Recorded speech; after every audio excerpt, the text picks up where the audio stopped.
안녕하세요, 가치현입니다. 8월 30일 월요일 국내 시장이 마감되었습니다. 오늘은 코스피, 코스닥 모두 상승이 나왔지만 개인적으로 코스피는 많이 아쉬웠던 하루였던 것 같습니다. 그래도 이번 주의 첫날이었던 만큼 상승으로 시작했기에 내일 한번 기대해보는 것도 좋을 것 같습니다. 자, 그럼 시가총액 상위 종목들을 살펴볼게요.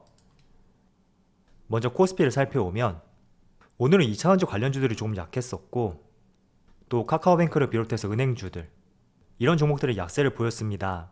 반면에 수소 테마주들 그리고 경기 민감주, 철강, 구리, 조선 이런 업종들이 좋은 흐름이 나왔었고 또 게임주도 정말 좋은 모습이 나왔어요.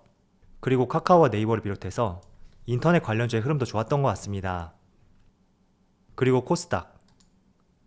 자, 코스닥은 보시는 것처럼 펄어비스를 중심으로 NC를 제외한 게임주의 흐름이 나름대로 좋았었고 또 HLB도 꾸준히 좋은 흐름이 나오고 있죠. 그리고 2차전지 소재 기업들. 오늘은 2차전지 소재 쪽이 좀 약세를 보여주었습니다. 자, 그럼 수급을 한번 살펴볼게요. 먼저 코스피를 살펴보면 코스피는 오늘도 외국인이 순매도를 보여주었고 기관이 나홀로 순매수를 보여주었습니다. 확실히 과거에 비해 거래대금도 많이 줄어들었죠. 자, 그런데 외국인의 수급을 보면 지금 약 2,300억 규모의 순매도가 찍혀 있는데 이게 동시효과에 약 1,000억 규모의 순매수가 들어왔거든요. 그래서 원인에 대해서는 알 수는 없겠지만 동시효과의 흐름이 내일도 이어지는지에 대해서는 한번 지켜봐야 될 것 같습니다. 그리고 코스닥. 자, 코스닥은 지금 6거래일 연속으로 상승이 나오고 있고 오늘은 외국인이 소폭의 순매수를 보여주었네요. 그리고 삼성전자. 삼성전자는 오늘도 외국인의 순매도가 나왔고 기관과 개인이 순매수를 보여주었습니다. 도대체 언제 매수세를 보여줄지 정말 궁금해지네요. 그리고 SK하이닉스. 하이닉스도 오늘 외국인의 소폭의 순매수가 있었고 기관과 개인은 순매도를 보여주었습니다. 그리고 추세를 조금씩 우상의 흐름을 틀고 있는 카카오로 보시면 기관과 외국인의 동반 순매수가 들어왔고 기관은 9거래일 연속으로 순매수를 보여주고 있습니다. 그리고 외국인도 꾸준히 순매수가 이어지고 있으니까 그동안 눌릴 만큼 눌렸고 또 조정기간을 거쳤던 만큼 이런 수급과 함께 관심 있게 지켜봐도 좋은 시점인 것 같습니다. 자, 반면에 카카오뱅크는 기관의 순매수가 여전히 들어오고 있지만 그래도 확실히 외국인의 순매수 과거에 비해서는 약해졌고 오히려 순매도로 전환되었습니다. 그래서 이 시점을 하여금 카카오뱅크보다는 카카오 쪽으로 조금은 수급이 전환된 것은 아닌가 이런 생각도 들고 아울러 같이 이런 흐름도 지켜본다면 좋을 것 같습니다. 자, 그럼 주체별 매매 동향에 대해서 살펴보도록 하겠습니다. 8월 30일 외국인이 가장 많이 매수한 종목은 네이버, HLB 생명과학, HLB, 넥스트 사이언스, 포스코 이렇게 5종목을 순매수 상위종을 올렸습니다. 그리고 기관을 살펴보면 크래프톤, 대한항공, 포스코, GS건설, 삼성전자 이렇게 5종목을 순매수 상위종을 올렸습니다. 확실히 기관은 크래프톤을 좋아하는 것 같고 또 최근에 항공주들 대한항공뿐만 아니라 아시아나항공까지 기관과 외국인의 수급이 꾸준히 들어오고 있어요. 그래서 이런 부분도 한번 지켜보신다면 좋을 것 같습니다. 자, 오늘 시장이 기대보다 조금 아쉬웠던 것 같아요. 지금 촬영 시간이 오후 1시가 조금 넘었는데 저는 개인적으로 시장이 오늘 우상향 패턴을 보여주지 않을까 이런 생각을 했었고 그 이유 중에 하나가 테이퍼링 이슈에 대해서 조금 걱정되었던 부분이 재료 소멸로 연결이 되었고 또 전날 미국 시장을 봤을 때도 충분히 기술주를 중심으로 좋은 모습이 나올 수는 있겠다 이런 생각을 했었습니다. 그런데 지금 코스피의 분봉 차트를 보시면 물론 지금 보여드리는 화면은 장이 종료되지 않았기 때문에 다시 상승이 나올 수는 있습니다. 그렇지만 오전장을 보시면 갭상승 후에 이렇게 무너지는 모습이 나왔고 굉장히 실망스러운 흐름이라고 생각하고 있습니다. 아마도 저뿐만 아니라 여러분들도 동일하게 생각하실 거예요. 그렇지만 아쉽다고 하더라도 일단은 시장의 상승을 방해할 수 있었던 최우선 과제 테이퍼링 이슈가 조금은 지나갔다는 측면에 대해서 여러분들 점수를 한번 부여해 보시고요. 그리고 간혹가다 이런 모습이 또 나오기도 해요. 전날 미국 증시는 큰 상승이 나왔고 또 어떤 기대할 수 있는 재료가 있었음에도 불구하고 다음날 국내 증시는 별다른 반응이 나오지 않을 때는 그런 경우는 간혹가다 하루 정도의 시차를 두고 국내 시장에 반영이 되는 경우도 있었습니다. 그래서 전적으로 내일은 상승이 나올 것이다 이렇게 말씀은 못 드리겠지만 약간의 시차를 두고 코스피가 따라가는 경향도 있으니까 오늘 조금 아쉽더라도 우리가 악재로 여겨왔었던 이 테이퍼링 이슈가 조금은 지나갔다는 측면에 대해서 의미를 부여할 필요가 있을 것 같습니다. 자, 그럼에도 불구하고 코스피 지수하고 다르게 시장에는 강한 산업과 종목이 존재하기 마련입니다. 지금만 봤을 때 대표적인 산업은 수소라고 보여지고요. 또 추가적으로 건설 관련주들, 이쪽 산업에 속한 종목들은 오늘 지수 흐름과 다르게 굉장히 좋은 모습이 나왔습니다. 자, 오늘 1차적으로 정부가 친환경 자동차에 대해서 연내 배터리 무상수리 범위를 확대하겠다, 이런 발표를 했습니다. 그래서 이런 부분은 친환경 자동차가 조금 더 빠르게 인프라가 확장할 수 있다는 그런 기대감을 가져볼 수가 있습니다. 자, 그런데 오늘 흐름이 조금 나뉘고 있단 말이에요. 우리가 친환경 자동차를 두 가지로 분류를 해본다면 첫 번째는 전기차, 그리고 두 번째는 수소차가 될 수가 있겠죠. 자, 그런데 오늘 전기차는 힘을 쓰지 못하는 반면에 특히 현대차와 연관성 있는 수소 관련주들, 그런 쪽에서는 오늘 상당히 강세가 이어지고 있습니다. 대표적으로 제가 어제 말씀드렸던 종목들 있죠. 그 종목들이 대부분 상승이 나오고 있는데 지금 이런 현상에 대해서는 한번 그런 생각을 해볼 필요가 있을 것 같아요. 제가 과거에 한번 수급은 돌고 돈다, 이런 말씀을 드린 적이 있습니다. 작년처럼 새로운 수급들이 들어올 수 있는 그런 시점과 환경이 아니라면 시장 내 한정된 자금, 이 안에서 돈은 돌고 돌 수밖에 없다, 이런 말씀을 드렸습니다. 자, 그런데 7월달하고 8월 초 가장 흐름이 좋았던 섹터를 한번 우리가 골라본다면 첫 번째는 코로나 백신 CMO 기업들, 그리고 두 번째는 2차전지였습니다. 자, 특히 에코프로비엔 같은 경우에는 지난 7월달과 8월달 두 달 동안 약 50%의 상승이 나왔고, 또 2차전지 대장주 삼성 SDI도 마찬가지로 6월달부터 좋은 모습이 계속 이어졌습니다. 그리고 첨보도 마찬가지고요. 그래서 일단은 우리가 항상 주식을 접근할 때 확률적인 측면으로 접근해야 된단 말이에요.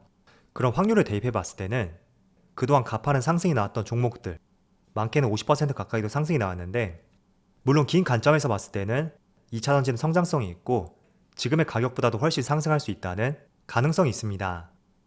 그런데 두 달 동안 쉼없이 달려왔고 이렇게 가파른 상승이 나온 이 구간에서는 저는 개인적으로 조금 더 쉬어가는 구간, 기간 조정과 가격 조정이 이어질 수 있는 그런 확률이 높지 않을까, 이런 생각을 하고 있고, 혹시나 제 생각과 다르게 주가가 더욱더 상승이 나온다고 하더라도 단기간 내 얼마나 더 상승이 가능할까, 이런 점들을 고려해 본다면 오늘 흐름을 보시면서 차라리 2차전지보다는 수소 관련주로 방향성을 잡아보는 것도 좋은 선택이 될 것 같습니다.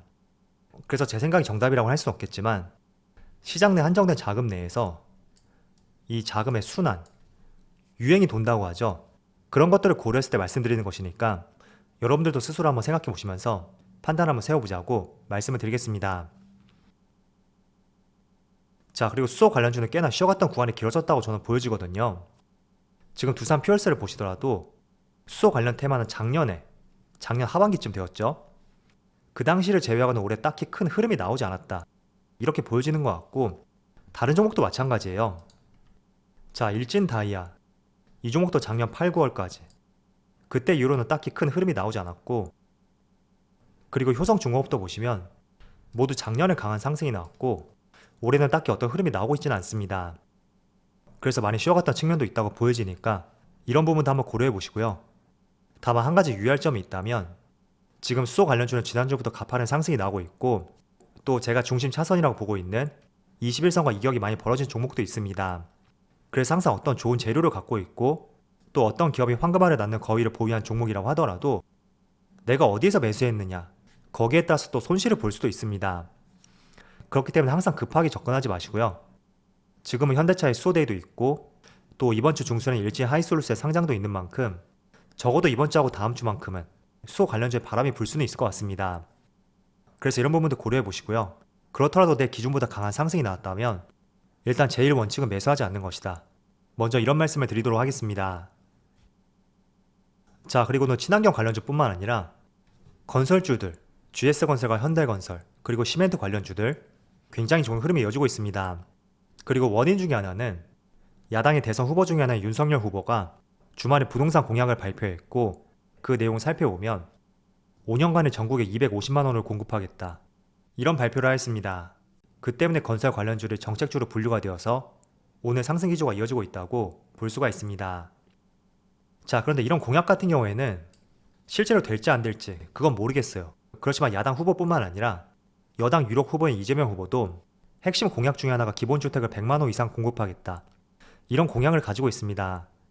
그래서 건설 경기에 대한 기대감은 여당 야당 할 거 없이 한번 기대해 볼 수 있는 재료라고 저는 보여지고요.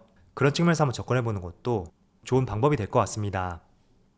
자, 그리고 오늘 또 삼성전자의 갤럭시 폴더블폰과 관련해서 폴더블폰 힌지 관련주들의 좋은 모습이 이어지고 있습니다. 먼저 KH바텍. 비록 오늘 윗꼬리를 많이 달긴 했어도 지금 5% 이상의 강한 상승이 나오고 있고, 그리고 파인테크닉스. 마찬가지로 오늘 윗꼬리를 많이 달긴 했지만 여전히 양호한 흐름이 이어지고 있습니다. 저는 개인적으로 지금 구간에서 신규 진입하기에는 제 기준 하에서는 조금 부담스럽다, 이런 생각을 가지고 있지만, 그래도 여전히 기대해볼 수 있는 재료가 아직 상존하는 만큼 완전히 관심 종목에서 제외하기에는 조금은 섣부르다고 생각하고 있습니다. 제가 가장 관심을 갖고 있는 분야는 바로 중국 시장이거든요. 자, 이 내용을 한번 살펴볼게요. 지금 국내를 비롯해서 미국과 캐나다 그리고 유럽 지역 같은 경우에는 이미 사전 예약이 끝났고 정식적인 판매에 돌입을 한 상태입니다. 그런데 중국은 다음 달 1일부터 9일까지 약 9일간의 사전 판매를 진행하고 정식 출시는 다음 달 10일에 예정이 되어 있습니다. 자, 그런데 중국 시장의 삼성전자 스마트폰 점유율이 0.5%밖에 되지 않아요. 이게 올해 1분기 기준인데 지금 0.5%의 점유율은 10이라는 순이거든요. 그래서 한때는 20% 이상도 점유율을 가져갔었는데 중국 내에서도 많은 스마트폰이 생겨나고 또 한국산 불매 운동 그리고 애국 소비가 이어지면서 계속해서 점유율은 내려가고 있었습니다. 그래서 올해 1분기 기준으로 0.5%의 점유율을 가지고 있었고 10이라는 순위를 보여주고 있었는데, 중국 내에서도 폴더블폰의 인기가 높아짐에 따라서 삼성전자의 저조한 점유율을 끌어올릴 수 있다는 이런 기대감도 공존하는 상태입니다. 지금 중국은 사전 예약 전에 기존 고객을 대상으로 선판매가 이루어졌는데 단 하루 만에 물량이 매진이 되었고 대기 수요가 100만 대를 넘어섰다, 이런 이야기도 전해지고 있습니다.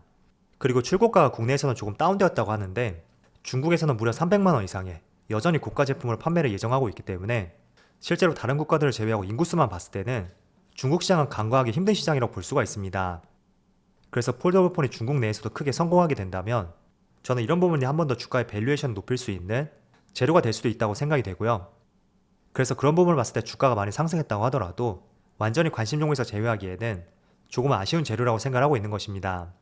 그래서 여러분들도 이 종목을 보유하신 분들이라면 다양하게 기사 한번 검색해 보시고요. 혹시나 보유하지 않았다고 하더라도 계속해서 관심을 가져보는 것도 좋을 것 같습니다. 자, 내일이면 8월 마지막 날이더라고요. 다들 8월 마무리 잘 하시고요. 이번 달은 시장이 좋지 못했다고 하더라도 다음 달은 반등을 기원해 보면서 언제나 화이팅 하자고 말씀드리겠습니다. 자, 그럼 오늘 영상 여기서 마치도록 하고요. 언제나 여러분들의 성공 투자를 기원하도록 하겠습니다. 감사합니다.